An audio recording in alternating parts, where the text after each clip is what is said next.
You're listening to 91 Reasons. Hey, this is Chris Gore. Good morning, everybody. Happy to be here with my friend Jeff Tucker. Hey, I'm Jeff Tucker. I host a podcast called 91 Reasons. I have written a book about Back to the Future. It's called Your Friend in Time, How Back to the Future Changed My Life. In 1985, I saw the movie and it changed my life. Let's introduce Chris here. Chris Gore was born in Detroit, based in LA, Pasadena actually. Filmmaker, the publisher of Film Threat, and the producer of the indie film event Award This. He is currently making Attack of the Doc, a documentary about G4 TV and Attack of the Show, coming in 2022.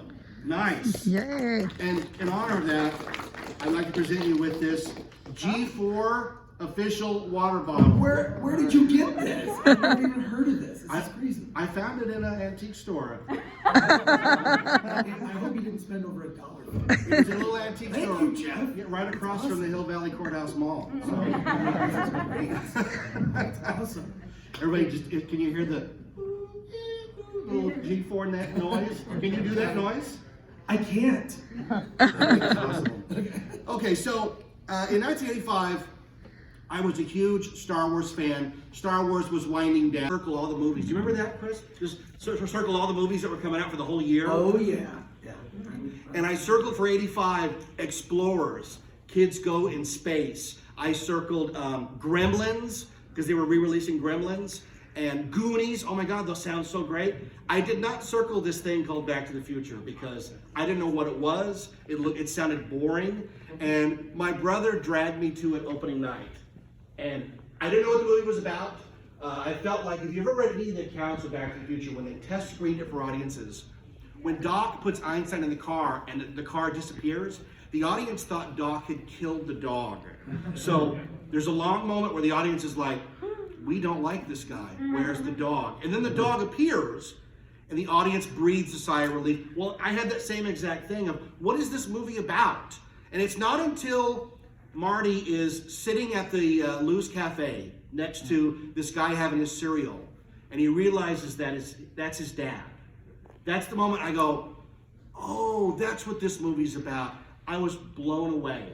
And ever since that screening, and the 500 times I've seen it since, I have loved Back to the Future. So when they announced that Back to the Future 2 was coming in 1989, 4 years after the first movie, you ever talk to somebody who's younger, and they go, oh yeah, my dad gave me Back to the Future 1, 2, and 3, and I watched them all in one night. And I go, oh, I had to wait 4 years for the sequel. Even worse than that, do you remember getting Back to the Future on VHS? I had a first time at home, it had a new ending. What? It said, to be continued. Right. That was not in the theatrical release. And I put my beta tape in, because my mom bought it for me the day it came out. It was $60 in 1985. Minimum wage was about $2.50. So my mom worked a lot of hours to get me that. Minnie Bothans died to bring us this information. And I remember seeing that, to be continued. I lost my mind. Oh my God, they're gonna make a sequel, maybe next summer. Maybe the summer after that. Maybe the summer after that. Fall 1989. So when Back to the Future 2 came out, they played it at midnight at the Cineplex Odeon at Universal Studios. And oh my God. And to be honest, I love Back to the Future, but Back to the Future 2 is an insane movie. If you go to get popcorn, you will not know what the movie's about, right? Now, we knew they were going to go into the future, 2015, 30 years, right? What happens to us in the future, Doc? Right? Become assholes or something? And then the TV version, become jerks or something, and then the mouth doesn't match. And you're like, that's not Jennifer. Who's that? They switched Jennifers on us. That's right. But they go into the future, and I had been waiting 4 years for their vision of the future. And what did you think the first time you saw Back to the Future 2 and this moment? Because there's that moment where Marty's got his hat on, right? He's got the self-lacing shoes, badass. The self-fitting jacket, badass. The hat, he's a spitting image of his younger son. And he goes out into the square, and then what happens? What'd you think? I just thought it was crazy, and like, it's weird actually, You know, just like, it was so innovative and creative, and just, you know, that thing that's like that 3D Jaws that comes in the theater. Yeah. I mean, I mean, like with augmented reality, that's kind of real now, right? So I don't know. I thought it was awesome. It's weird, and like here we've passed that date, right? Yeah, I We're know. past the date. The future is the past. Yeah, exactly. So I don't know.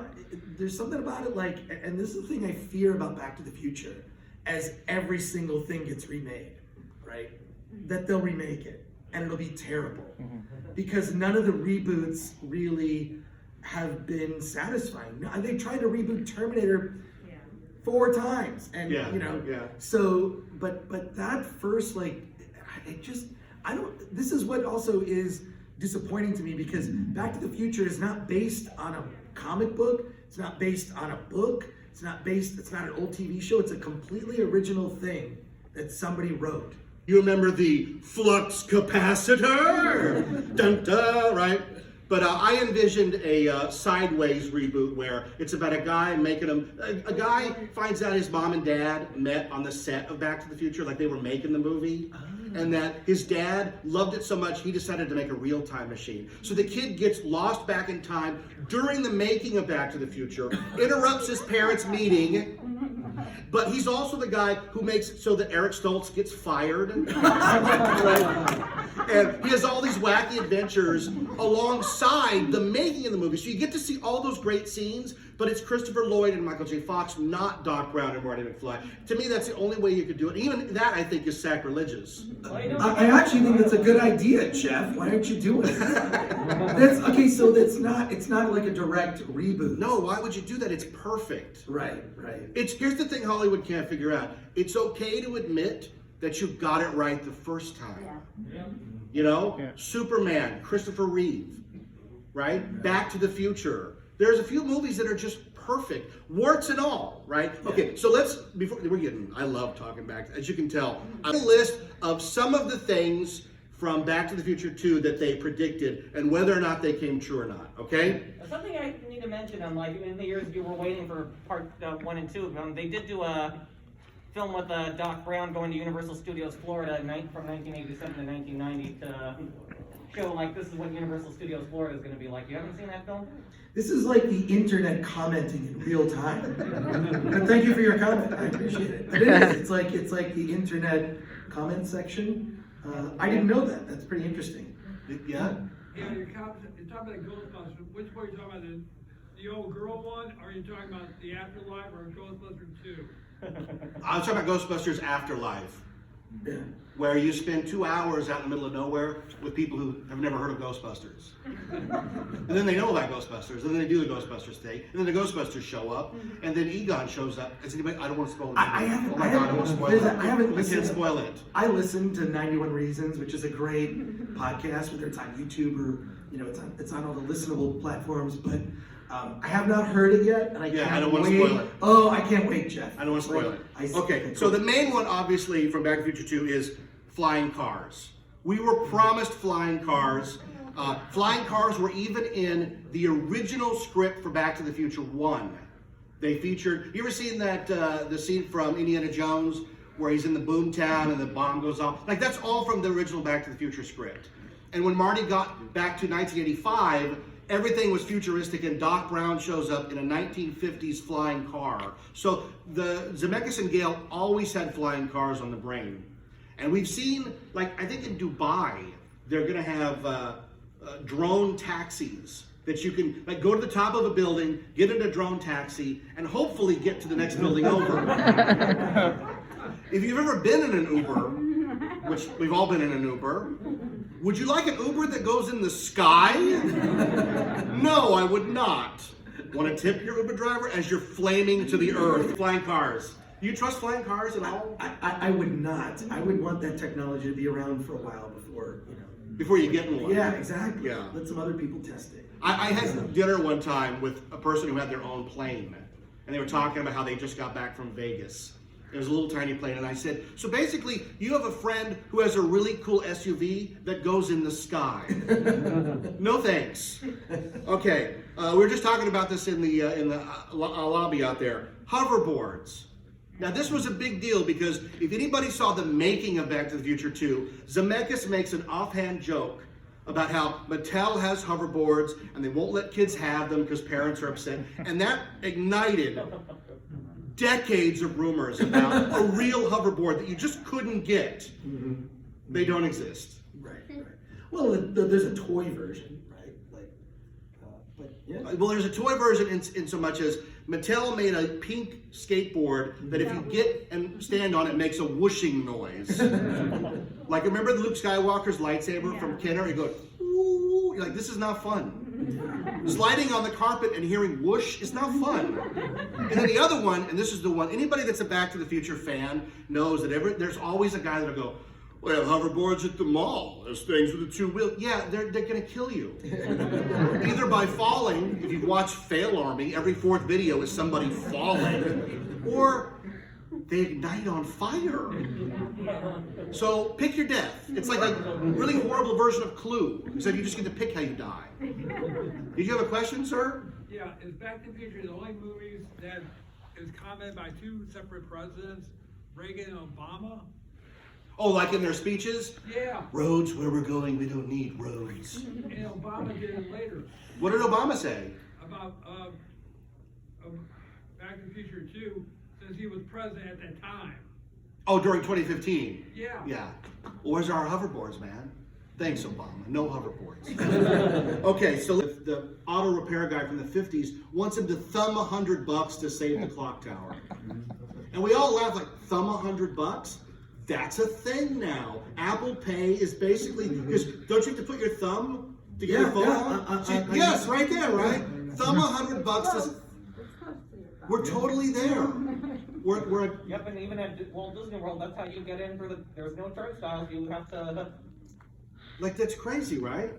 That's weird. How dangerous is that? They could chop your hand off and go to the mall. They're like, I didn't buy any of this. Can you prove it, sir? Yes, I don't. It's a guy way in the back. Yeah. Doc goes, since your thumbprint never changes, they just assumed it was you. And here's the thing, as you can tell, I have these movies memorized. And I always told my kids that I memorized the movies because I had no life. And they never believed me until they tried to quiz me, and they were just like, Dad, you're really ill. I said, yes I am. How come if you don't own a DeLorean? No, I don't own a DeLorean.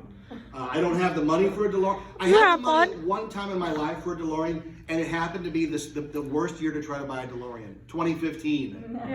The price went through the roof. There's a ride ride on. A lot of on. guys who drive DeLoreans, and they are very honest. They said, it's not a good car to have. The only bright spot is they tell you, well, it's not a car for tall people. And I go, no problem. You should just, Jeff, you should just rent one. Just rent one. I gotta rent one, right? Treat yourself. Yeah.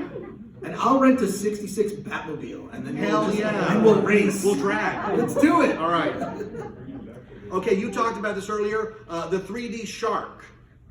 So the augmented reality, and then obviously the 3D craze that has sort of fizzled out. Right, yeah. Thank God that 3D movies are no longer a thing, and that IMAX movies, people are all about the IMAX movies now, which I think is great. But augmented reality on our phones, there's tons of ways to, I don't know, you can turn your face into a Pokemon or whatever you want to do. So, I mean, it's real. Did you ever see Minority Report? Yes. There's a great sequence in there where he's walking down like a thoroughfare, like a mall, and all of the ads are jumping out and talking to him personally. And I'm like, well, that'll never happen. And then you get a cell phone. Right. And now I get specific ads. Not only do I get specific ads of like places I'm at, but like it listens. It's like, weren't you talking about a new toilet seat? Don't you need 30 of them?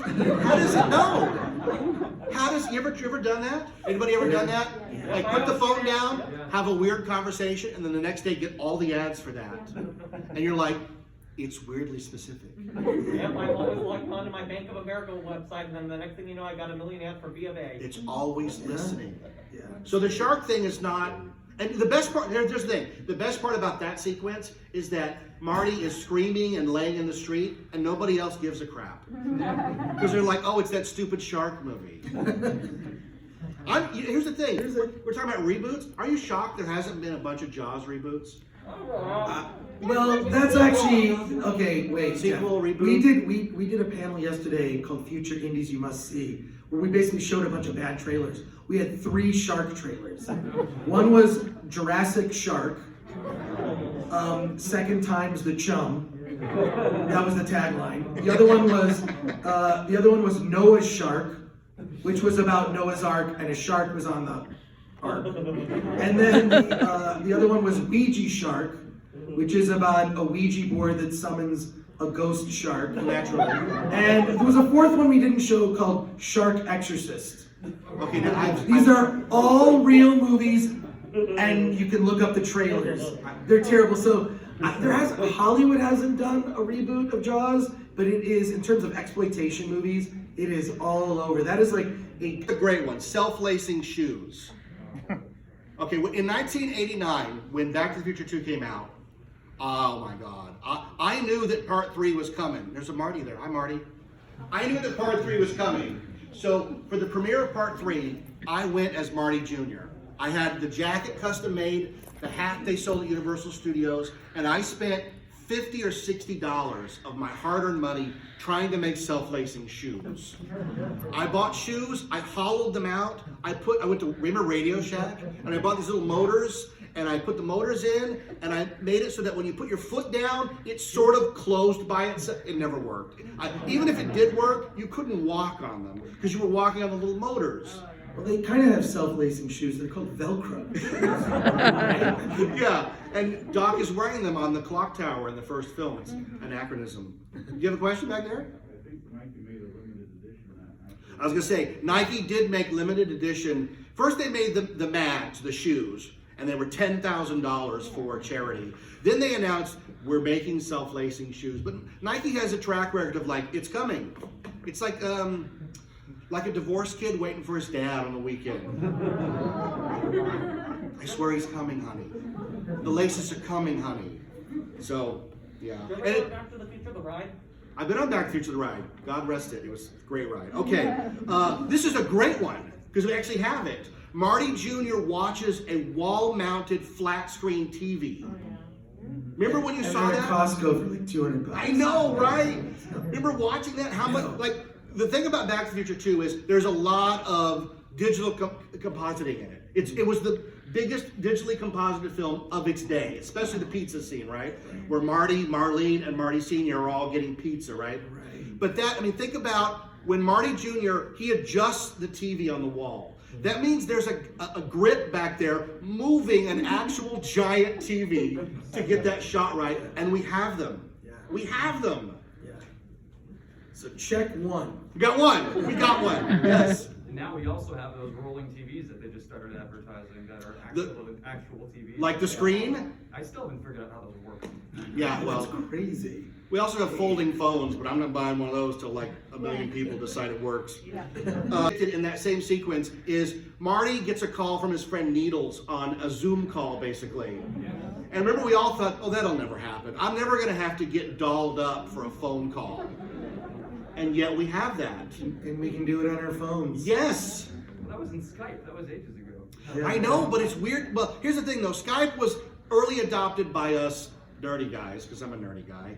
But now, like after last year, like even your mom's like, well, I'm taking a Zoom call from your cousin. And you're like, really? You know how to use that? No. Let me help you, Mom. Okay. This one's a great one. We were just talking about that. The Scenery Channel.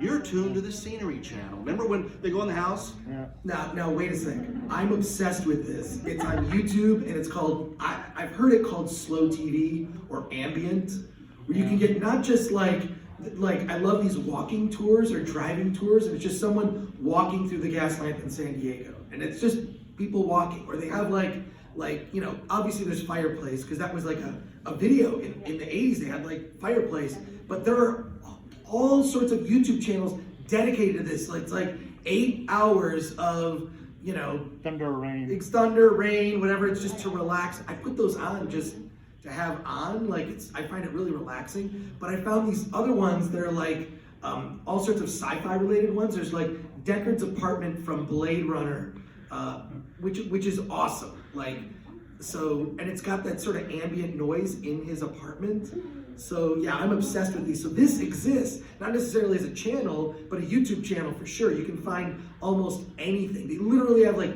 every starship from Star Trek and Star Wars, you know, the ambient sound of being on the Death Star. So that's a real thing. My favorite are the, I learned about these from my son, because I used to come in and he would have Coffee House on. And I'm like, you could go to a coffee house if you wanted to.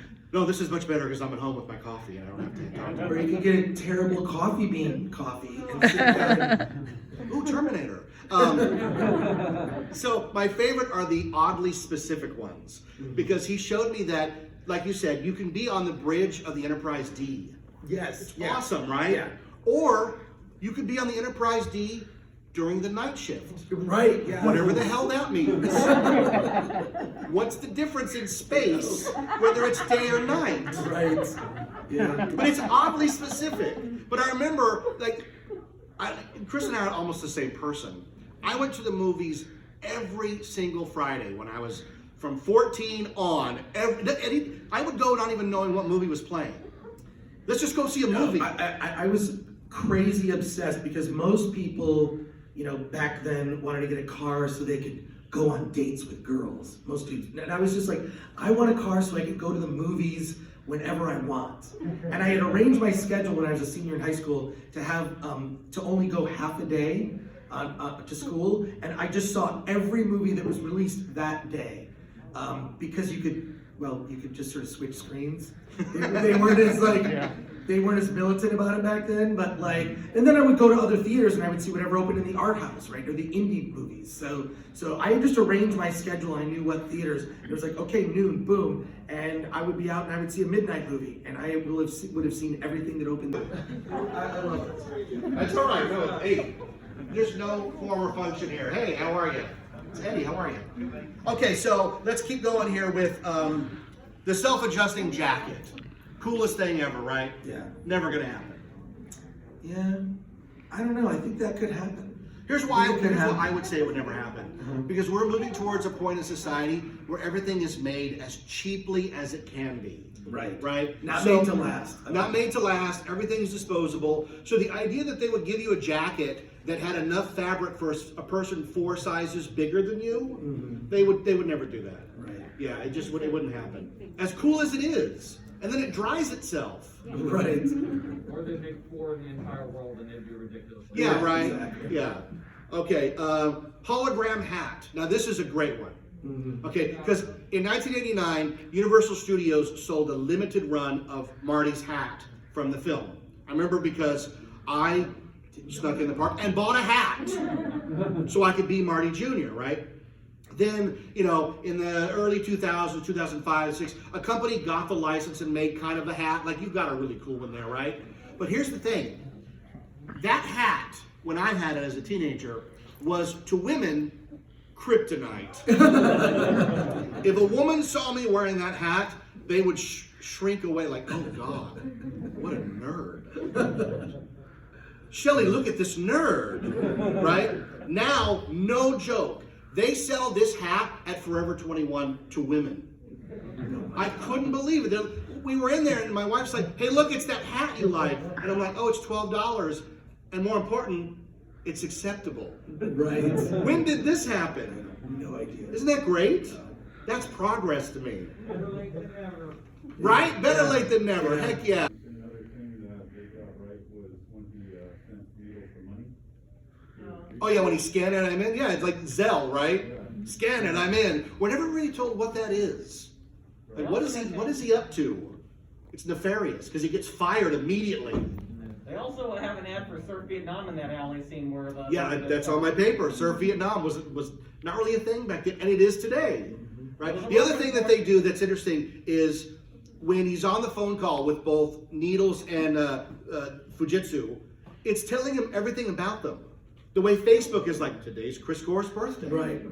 And you give Chris Gore a happy birthday, and Chris Gore, you say like, yeah, everybody knows it's my birthday. Yeah. Don't tell, you didn't remember it. It's not real. Okay, so let's do another one. The big one, which we all laughed at in the theater, was the rise of 1980s culture as a thing. Growing up in the 80s, did you ever look around and go, I can't wait to relive this? And what's weird is it's a thing now. Yeah. Oh, it's totally a thing. Yeah. I don't think, I think the 80s, and you see maybe kind of they're trying to make the 90s that. It's not gonna happen. I just don't think the 90s has the, I don't know, it's not as fun as the 80s. Here's the only thing I can equate it to. When you do the 80s homage, you get all new people, and then you have the 80s people sort of there.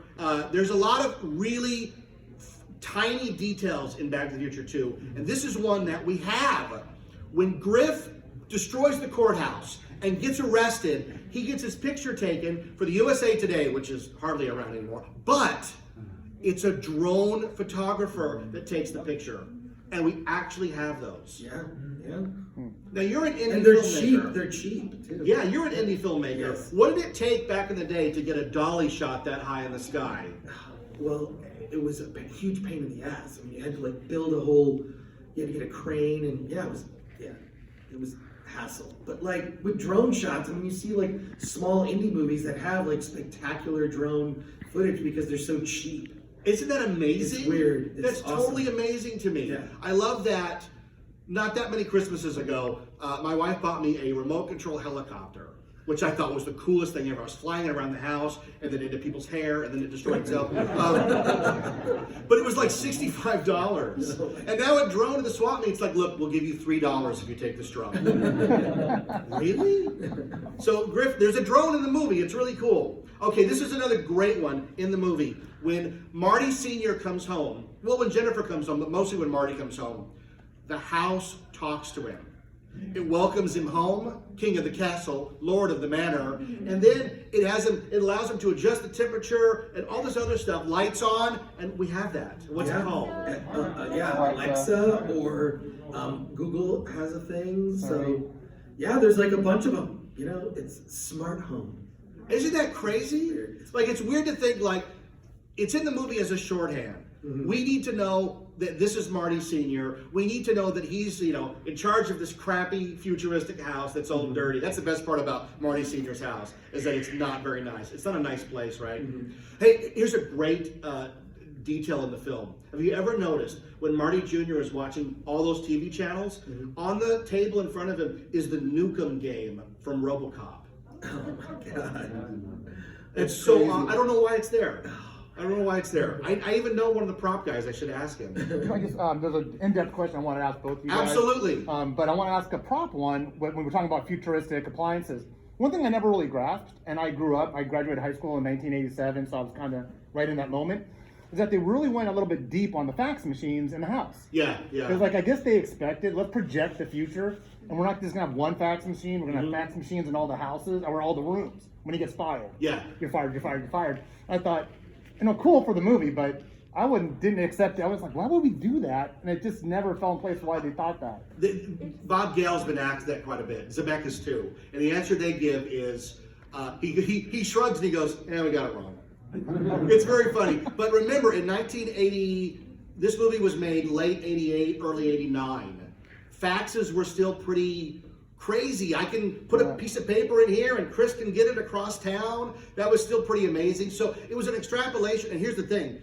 Nobody would have predicted email, even though we had email at the time.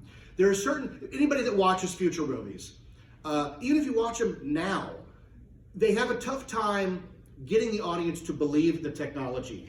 Minority Report is about a futuristic society where they can predict crime, but they still have flash drives, right? They still have the status bar. These are just shortcuts to tell a story, because you can't spend 10 minutes explaining to the viewer, well, this is what email is. I mean, try to watch Hackers. Yeah, I just want to pick your brain real quick. I saw some influences from H.G. Wells' Time Machine in Back to the Future. And I also saw some influences from the remake of the H.G. Wells that seemed like it was influenced from Back to the Future, if you follow my question. Yeah. I was wondering if the developers, Zemeckis or Gale, took any of those influences from the first original H.G. Wells movie and said, I can use that, I can't use that, I don't want to be a remake of that. And then when the second one came out, I saw how the main character, although the technology was the same, the main character had a different storyline, where he continually tried to change something until he gave up and ended up at the end of H.G. Wells' original movie. So if you have any thoughts on that. You want to tackle that before I jump in? Which time H.G. Wells time machine movie are you talking about? About George Powell, I'm right? talking about the George Black Powell one, yeah. Yeah. With the Eloy. Yeah. Weena, Eloy, that one. Yeah. I don't know. I mean, I don't see, what specifically are you saying? Well, let me jump in real quick. Yeah, please. I know that they wanted to make a time travel movie. They weren't sure what it was going to be about. Bob Gale was back home looking at his dad's yearbook from high school when he discovered that his dad was class president, and he thought, would my dad and I have been friends? And the answer was probably not. And he thought, what a great idea for a movie. Thanks for listening to 91 Reasons. Please subscribe and leave a review on iTunes. Find us on Facebook. Is anyone even still listening?